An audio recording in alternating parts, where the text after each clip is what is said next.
Hello, I'm Nick Gelso from Go Restaurant Therapy and Consulting, as well as Beats and Eats Podcast Network. I'm thrilled today to be on location at Temple Hesed, which is the home of NativityMiguel School of Scranton. I'm here for Northeast Current on the ION television network. So now we are going to take you through those doors inside NativityMiguel School of Scranton, where young lives are being changed by great people, Sisters of the Immaculate Heart of Mary, Sisters of the Christian Charity, and also tremendous lay people who are really changing young lives here in Northeast PA. Stay tuned. Let's get inside. From downtown Scranton, this is Northeast Current. WQPX invites you to join us as we explore public affairs, current events, and arts and culture in northeastern and central Pennsylvania. Now let's meet today's guests on Northeast Current. Nick Gelso back on Northeast Current, and right now I am joined by Bob Angeloni, president of NativityMiguel School here in Scranton, and you may be wondering what room we are located in right now. This is the Children's Library of Temple Hesed Synagogue. How does that work? Yes, well, it was fortuitous for us to find this location. Temple Hesed is one of the oldest Hebrew congregations in northeastern Pennsylvania, here in Scranton in particular. We're located not too far from Lake Scranton Road in a facility that was built in 1974. And actually the rooms that we're in is the Alperin Religious School area of the temple. And we were very fortunate in our search for a location to open NativityMiguel School. We happened upon this one. One of the congregation members approached our board chairman, David Hawk, and said, I know you've been looking for a property. Have I got a place for you? And we came into this facility thinking, well, there's going to be a lot of work to be done, when in fact there was very little work to be done because this was built for 8 grades at the time of construction. So we were very fortunate to find this place and to find people as nice as the congregation members of Temple Hesed, in particular Rabbi Daniel Schwartz, who has been just an incredible individual. From an ecumenical standpoint, we are a Catholic school, although you do not need to be Catholic to attend this school. Rabbi Schwartz, in fact, came on a few occasions to talk about the high holy days of the season. He showed the children how to blow the shofar, the ram's horn, at the beginning of the high holy days. Has been an occasional teacher here for our students, which does symbolize that ecumenical movement that goes on here. I find that so fascinating, Yes. especially being, with the Pope's recent visit here Yes, to the States. He really preached diversity and religious freedom. So to see that we are incorporating at least the cultural lessons Yes. of other religions Yes. is amazing. Yes. So also there's so many pictures on the walls here. I'm sure Regina will get them at some point, and these are probably the students of the temple, correct? These were members of the temple who went through confirmation, which is interesting in that it's similar to the Roman Catholic Church, but they too have a confirmation ceremony. And over the years, and these photographs go back into from what I've seen, the 1920s. Yeah. Of individuals who were educated here and were members of this synagogue. So it's a fascinating place from start to finish, and we're very fortunate to have found this to lease. And in our time here, which is a little over half a year, we have been treated with great respect, and what we do is blended into what they do here in terms of their religious activities. Our student population, interestingly enough, we have children who are Hindu. We have students who are of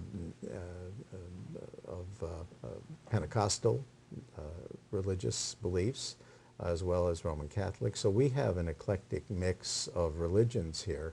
But again, the premise is that we educate, we follow the Catholic teachings, but we don't convert.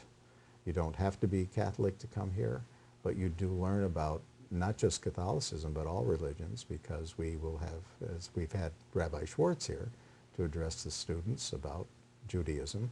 We'll have other religions represented here by leaders in the community. So it's a great opportunity and very unique for the 62 or 64 NativityMiguel and San Miguel schools across the country and in Canada. So. Yeah, tremendous. And, you know, we mentioned the Pope. The Pope preaches helping the poor. School here at NativityMiguel of Scranton is based around people who are in the poverty level. Yes. We know Scranton has an issue with poverty. Yes, it does. And I think we were talking 4 out of 5 students are eligible for free lunches or assisted lunches in the schools. And that a lot ties into what the criteria here is for the school, correct? Yes, yes, it does. Part of the criteria for acceptance in any NativityMiguel school is you have to prove that you are at lower income levels. The National School Lunch Program criteria for family of 4, maximum income would be in the low $40,000 range. So as long as you meet that criteria, as well as have good grades, and of course our school started with just the 5th grade. We're a middle school. We're an extended day, year-round school in that we start our classes at 8 in the morning. We conclude our day at 5 p.m. And we, except for a brief hiatus at the beginning of the summer and at the end of the summer, we are operating all 12 months out of the year. Allowing parents to continue to work while knowing there's you know, sons and daughters are safe and in a good environment. Yes, they are. And what surprised me is that when you tell the students that it's time to go home, some of them really don't want to go home because the holistic education model that is utilized here is based on the model that was started by the Society of Jesus Fathers in 1971 when the first NativityMiguel school was founded in Lower Manhattan in a very poverty, Hell's Kitchen specifically, where there were, the area had great poverty associated with it. And there were many families who were newly immigrated to the United States, and that was the genesis of their work. And since that time, there have been more than 70 schools to come online. There are a few in Canada, including those across the United States. Lower education, economic opportunity is part of the issue, but also good grades. These students provide us with a transcript from their prior educational activities and locations, and we select students on the basis of both their eligibility financially as well as their educational ability. This school gives them an opportunity to maximize their potential where they might not be able to do that in the educational settings that they're in. Class sizes are large, ours are not. We have 17 students in our class. So the opportunity for individualized education and exposure is much greater here. Plus we have volunteers who come in to do tutoring. We assist in doing the homework with our students. We give them a broad-based education. We just started our physical education program at the YMCA yesterday, where we go out to the Y. I just concluded an agreement with Marywood University to begin our strings program, so we'll be having a music program here. And there'll be an art program that'll be starting shortly.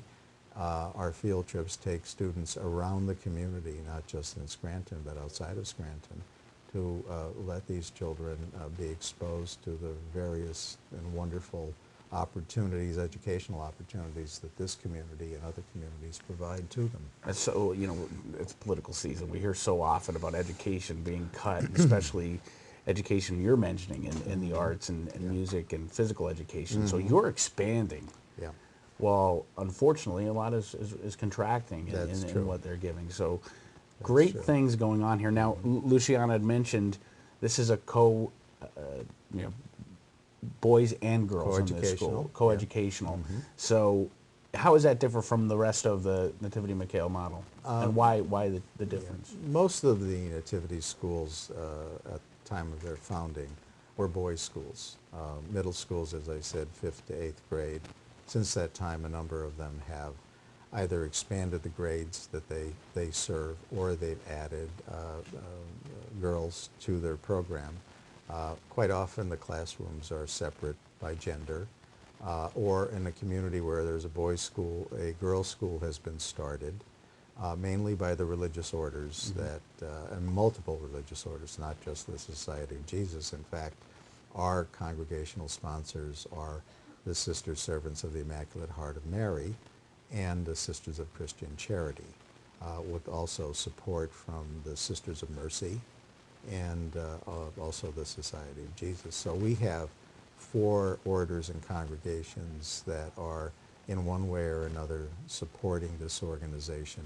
In addition to that, we have a number of area schools of higher education, colleges in particular, Lackawanna College, Marywood University, the University of Scranton, Misericordia University, Keystone University, and a lot of people who are just interested in coming in and helping in the educational process that these students crave and need in their lives. So it's a great mix of resources and assets that come together. And while, you know, the school districts go through difficult times with funding, our difficult time comes from raising all of our funds. We receive no funding from as public schools do, from Correct. taxes. We raise all of our funds through grants, through foundation applications, and primarily through individuals. The model of NativityMiguel in San Miguel really reaches out to individuals who are called patrons, who would sponsor a student on a 1-year or a 4-year basis, where they would make a commitment of $15,000 a year, which is roughly the cost of educating a student in Pennsylvania. And because we're year-round, $15,000 would get us through the entire 12-month period. But that's really the focus of the funding aspect. But we don't receive those funds, other than some support through the National School Lunch Program, which we are reimbursed for. We don't You're still receive. shelling the money out to begin. Exactly, yeah. So anything that we spend, we've raised. And I'd like to consider myself still a young professional. Young professionals, we are looking for kind of trying to carry on the legacy of our parents, who have always been very, in most cases, very charitable. As president of NativityMiguel of Scranton, what would be your, I guess, call to action or your reason for a young professional, or anyone in that case, to donate to the school, become a patron, and sponsor a student, or even volunteer, give money in smaller fashions, you know, to be able to help buy books, et cetera, et cetera? What would be your reasoning behind it, other than anything you mentioned today? What's different about NativityMiguel as a charity? Because we know Northeast PA is full of great charitable organizations.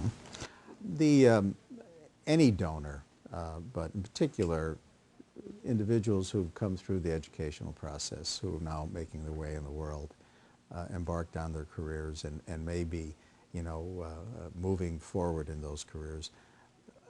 Because of the tradition of this community, northeastern Pennsylvania in particular, of giving till it hurts. And That's right. people in this community give, when you consider the economic base we have, and you see the kind of fundraising that's done and the support that charities receive, it's an extraordinary amount of money. But someone who's first now starting out on their own, looking at perhaps something their parents had supported, maybe looking for something that We can aligns, take ownership. yeah, aligns more closely with what they're used to, having come out of college maybe 5, 10, or 15, or professional schools 15 years ago, now looking at an opportunity to help someone else. And what you have here are some very bright children who have been given this opportunity to receive the kind of specialized education and intense education that perhaps they might not have gotten in the other educational settings they've been in. So for a young professional in this community to say, I really would like to make a difference, and I don't want my money to just merge into a big pool, here's something very specialized that I can see my $15,000 or whatever my contribution is come back to me in the faces of the children that are being educated here. Some of the nativity schools encourage personal relationships, sending report cards to the sponsors to let them know how well they're doing. Right. And really, in the end, that is the measure of success of the school, how well they do, and that metric is being measured so that when there is a donor, they will see that we were at this level, but at the end of the year we're at this level educationally, so we have in fact fulfilled the obligation that we took on to better educate these children so that they can go on themselves to better high schools, better colleges, and come back to the community and not just help themselves, but help their families as well as their communities. And that is the circle then for all of them. As this being my third visit to NativityMiguel School of Scranton, I can honestly say I was here once with no students. Luciana was on my podcast. We talked about the school in general, and now I'm here today. And let me tell you, the school's alive with the children here. I mean, it just really is such a big difference. I want to thank you today, Bob. You totally, absolutely made this a pleasure. What you're doing for Northeast PA is very special, and you deserve applause, as does everybody here at NativityMiguel of Scranton. Thanks very much, Thank Nick. you very much Thank for you having us. for coming back 3 times. That's And I'm going to come back again. I told sure you, you young will. professional. I'm sure you will. Appreciate it. Thank you. We'll be right back with more Northeast Current.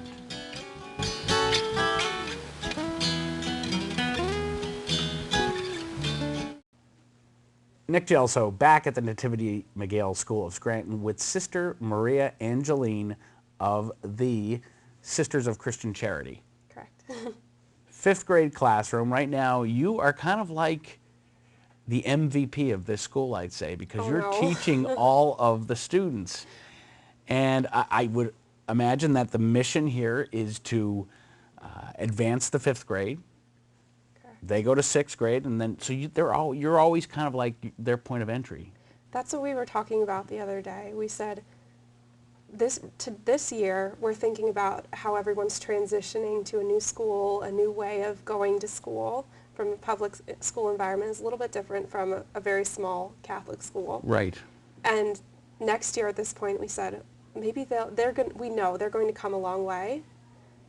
And then we're going to have to start all over again with a new class. But it's going to be great because to see the growth and the transformation of the kids is... It's awesome. It's awesome. It is awesome. Sister, you're new to the area, to Northeast PA, correct? I am. So it's a transition for you as well. Definitely. So you're transitioning as also the students are. Yes. What for you has been, we know any change is difficult. So you're experiencing that too, I'm sure. The students are experiencing that. So how do you work around that? How do you make them adjust a little bit easier to their new way of going to school here at NativityMiguel Scranton? I think it's kind of like a balance. We realize where they're coming from, so we have to give and take a little bit, but also letting them know that they're cared about, they're welcome here, but at the same time, we have certain rules, ways of going to school, ways of participating in class, of learning that may or may not be what they're familiar with. But I think if they know that they're in a loving, caring environment, they respond positively, and they are. That's a great answer, because I have to tell you, we were observing your classroom earlier, and I was standing, being very rude, blocking the door, and a little girl came behind, and I heard, "Excuse me, sir." And to me, it brought me right back to my Catholic education, because that's the way you should speak to people. It's getting people ready for life. Yes. I understand recently you had Chrome tablets donated to the school. We did. That was Chromebooks? Chromebooks. Chromebooks. Yeah, I sound like an old man. Chrome tablet, Chromebook. We had a donor we have enough Chromebooks for each of the kids to use. So little by little, we're introducing them in some different programs for language and for writing. It's also a challenge because some of them don't have computers at home. So baby steps in every way. But that's a positive transition. So they're Definitely. coming to the school and they're able to, of course, learn from the tablet, but it's also kind of an ability to mess around with it a little bit too. It's got to get the kids excited. Oh yeah, yeah. So that they asked me, eases "Do in you it." think today we'll use them?" Sister, I have to tell you, in my experience in Catholic education, The Sisters of Christian Charity have always been tremendous. You're doing tremendous things here at Nativity Miguel. It is an absolute pleasure to meet you, and thank you for the hard work you're doing here. Thank you. It's Thank great you. to meet you too. Totally enjoyed our visit to Nativity Miguel School of Scranton here in great northeastern PA. We encourage you to go to their website, visit their Facebook page, check out all the great things happening here in your hometown. I'm Nick Gelso from Go Restaurant Therapy and Beats and Eats Podcast Network. For Northeast Current, we'll see you next time.